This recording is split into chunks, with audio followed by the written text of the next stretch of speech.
this is not a job that you keep for 4 years or 8 maximum and it's over. I mean, this is it for life. And there must be some negative aspects in his own mind, his loss of privacy, his loss of freedom. You know, we're not sure that it's going to be for life. Oh. There is some it has been, but there's some speculation that because he's so young, he might decide to retire. That's an option that is open to him. He is something of a prisoner there at the Vatican, a prisoner in a very small, confined area. It's one reason they give for him wanting to travel a lot, because he wants to get out. And he may very well want to retire and go back to Poland, back to the mountains. All the other popes, of course, are Italian. And if they weren't there in the Vatican, they'd be just outside the walls, probably in Rome. That's right. He's only 59. He might decide to retire as he asks other bishops to at 75. Has a pope ever retired, do you know? Somebody did step down. Forget the name at the moment. Long time. Yes, so it has happened. The Pope in Lincoln Park.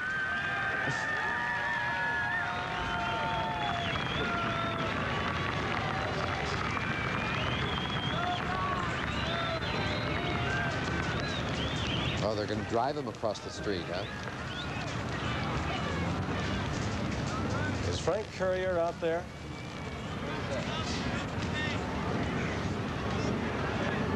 Frank has been a reporter on the scene who spent the entire night at the residence across the street, along with the balladeers serenading the Pope, even after they were told to be quiet so he could get some sleep. He's going to do it, isn't he? Oh, is he going to kick that soccer ball? No, but he's going to go over to the kids on the other side of the fence. You have to be flexible if you're a Secret Service man guarding the Pope. Boy, I'll bet. No, bringing a young man over. Did he motion him in? Yes, I think he did. Hello there. Well, that's an interesting sight you're going to see in just a couple of minutes. Soon after the Pope's motorcade pulls out toward Cody's residence, you're going to see a throng of 300, 400, 500 people running at top speed southbound across the park to the snow fence here along North Avenue in front of the Cardinal's residence.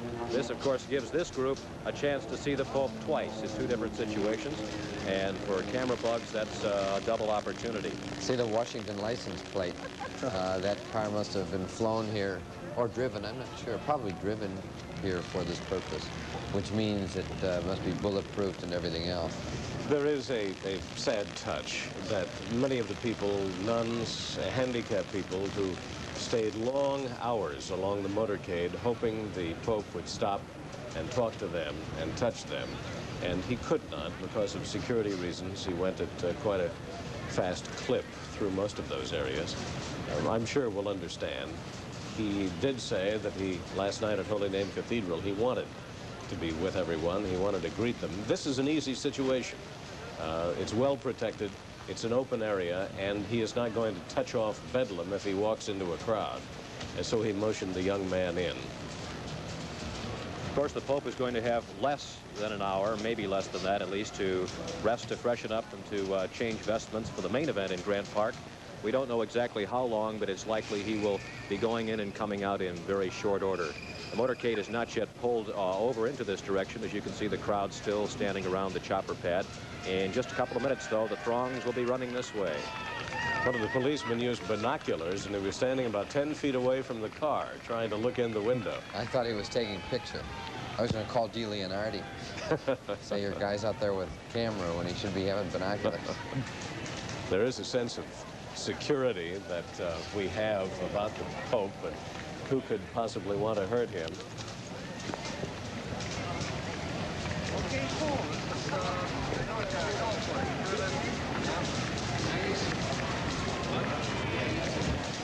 A much bigger crowd than anyone had expected at this time of day. I think originally everyone thought the biggest group, of course, would be in Grant Park, as it is, and much fewer people here. But this is a rather tremendous turnout. And now they are on their way. Yes, here comes the run. Men, women, children. For that double look. Frank, have you seen any repeaters, those who spent the entire night in addition to the day? I'm sorry, have I seen any what, Bill? Any of those with great endurance who have stayed with you from last night through the night and the day? A few familiar faces. It looks like a completely different group, a morning group and a daytime group as opposed to last night's. The motorcade now proceeding east up North Avenue. We'll be getting a peek in just a moment as the limousine pulls into the circular driveway. Oh, Frank, we're getting a beautiful peek right now.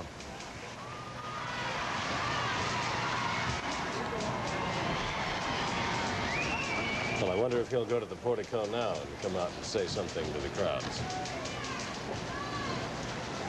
With a crowd like this, I think you'll be expected to almost. We very often get caught up in the spectacular event, the big crowd, the hardware of the chopper that brings someone in, the profound turn of the limousine as it comes down the street, and lose sight of the substance of why he is here. But we're on a long time, and we've been talking a lot about that too, and trying to deal with some of the issues. So you'll just have to bear with us if you want to stick with us that long. It's now 26 past 2. Father Chaplis, we can pick up here for a minute on a subject that you began to talk about, and that is the loss of manpower, so to speak, in the seminary. You're wondering why, and it's a difficult subject. It's the liberal revolution, the sexual revolution, the freedom revolution. The studies that I have read, Walter, give a number of reasons. Some say that, we don't advertise well. Others say that after the council orders and dioceses were reforming themselves, and so until the dust settled, you couldn't expect many to enter. And then there's another theory that said that the church wasn't democratic enough. And then another theory that said we're living in the permissive society, and you just can't expect people to make a permanent commitment. Probably all 4 of those are part of the reason. The window is opening. Yes, he is coming out again. And here he comes. I think he likes this position.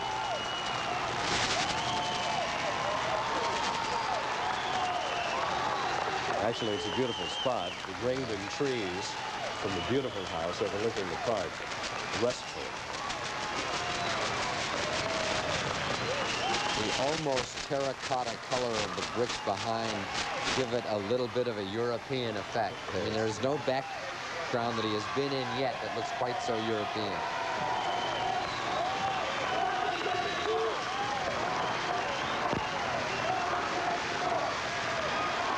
I wonder if he knows what kind of a neighborhood he's in. Well, he's been here twice before, Walter, and I think he has a pretty good idea of it now.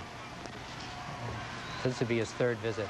He did not stay in the neighborhood the last time he was here. No, but he was there, I think, for a dinner.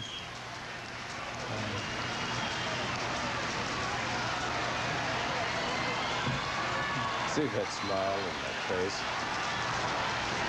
There is no religious significance to the kind of waving he does with his hand, the coming in wave, you know what I mean?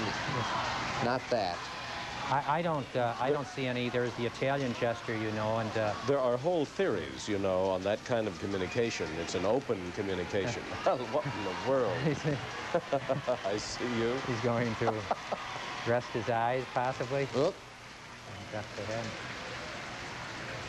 It's an open gesture, the open palms, not meaning to go away, but come in. Come into me.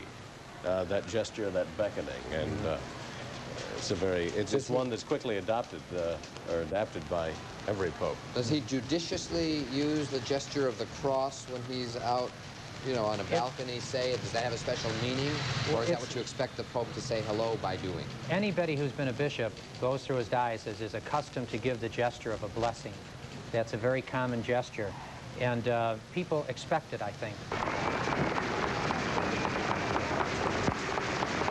The crowd is hungry for another glimpse and a bit more contact with the Holy Father. He'll probably slow his car down and wave one last time before heading down. He looks like he feels at home, doesn't he? Indeed. I'm going to make a prediction. We have taken a look at the homily that he will read in Grant Park. I think this is going to be a rouser. It's about evangelization and uniting the church. And this is sort of the pep talk for everyone to get out and spread the word. And I think he probably has practiced it a great deal. And when he wants to deliver a dramatic speech, he can have no equal. What you'll notice in the liturgy is that everything that precedes that leads up to that homily. Everything is chosen to highlight the theme of evangelization, reaching its climax in the liturgy of the word with his homily.